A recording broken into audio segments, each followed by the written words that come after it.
business. Well, reservoir season is now fully upon us in the UK. So hire boats, what do we do? Fish finder wise, out on the hire boats, and how do we set them up? See lots of different people doing it different ways. I've adapted mine over the years, and I've just come across a new box for reasons I'll explain in a bit. But I'm just going to run through assembling that, putting the battery in it. I'll try and do all that Gucci YouTube stuff and putting the links in the video description or whatever it is below. If they're not there, I've failed.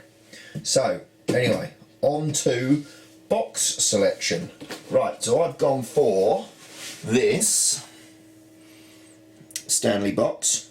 Now the reason I like this is because it's got some cool features, namely this pucker tray, which has got all of those little dividers in it, and that's built into the box, so I can chuck basically all of my bits and pieces in there and they'll keep dry out in the reservoir. So I can have my main bag or box, it's all waterproof, but just quick changing through competitions or pleasure fishing, I can put scissors, line, you know, fluoro material, hook sharpener, whatever I want in there, spare jig heads, different weights, and quickly change them.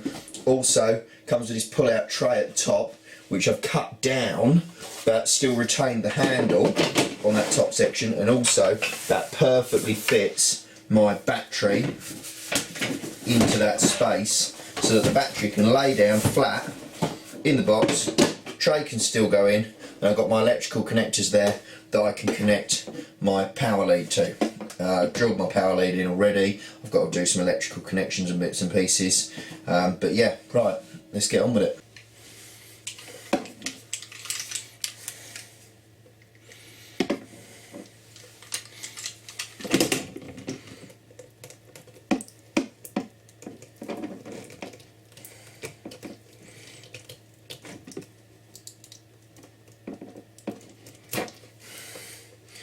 Okay, so you want to leave those fairly long. I'm obviously going to clip the yellow one out because I don't need that on this setup. Snip that out nicely. My other two, just got to pair those wires back so that I can enter them into the crimps.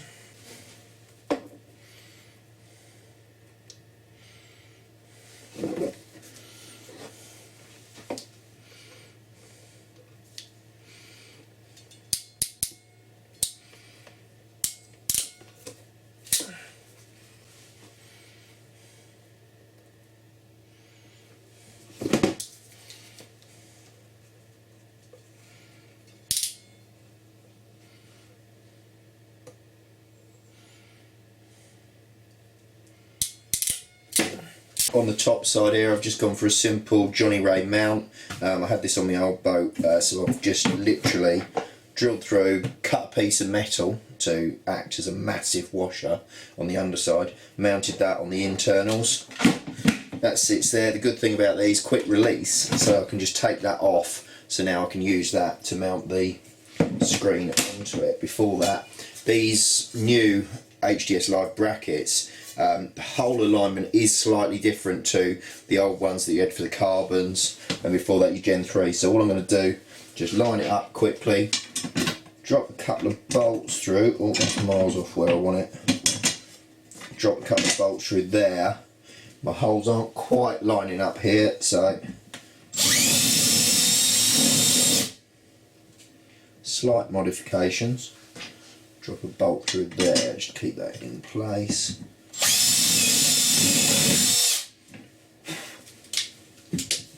That's good. So now I can just take that off easily enough and mount everything else on the back side. Washers on, lock nuts on.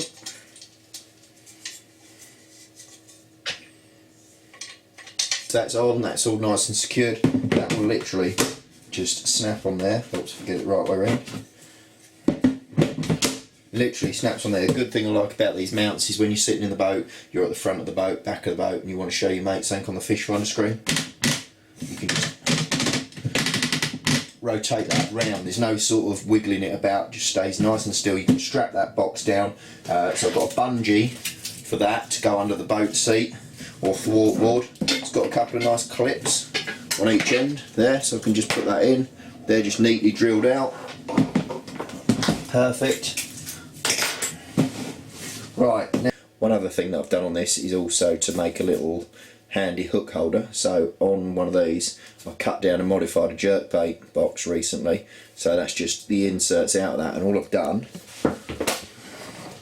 literally on there, just screwed that onto the side there, then I can just have those mounted on there so that I can have like a quick pick selection, you know, changing weights on the reservoirs as it gets deeper or on the river, whatever. I can just clip them off, put them there, and I know they're there.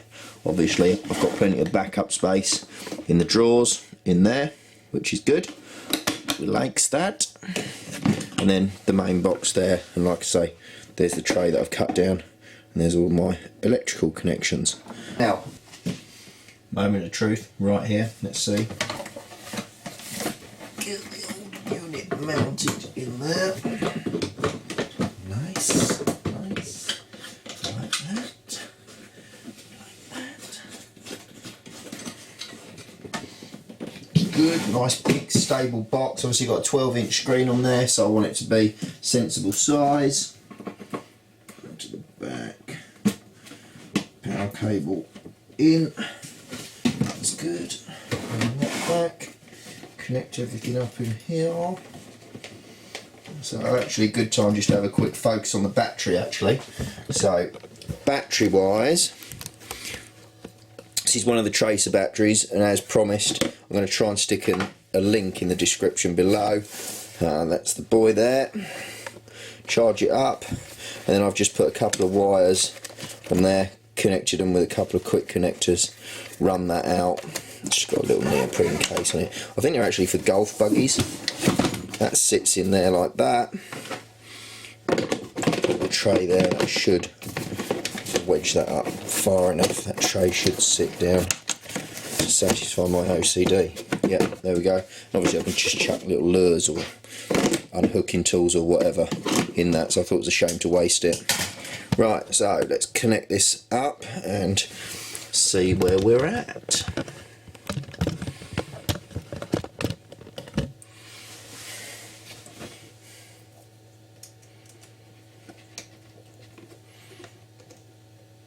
There, that's all done. I might put a P-clip or something in here actually, just to keep that away, so it makes sure I don't shut the cable in there. Now for the moment of truth. Take this one off one end. Wow, that's a bit dirty. That looks a bit rubbish.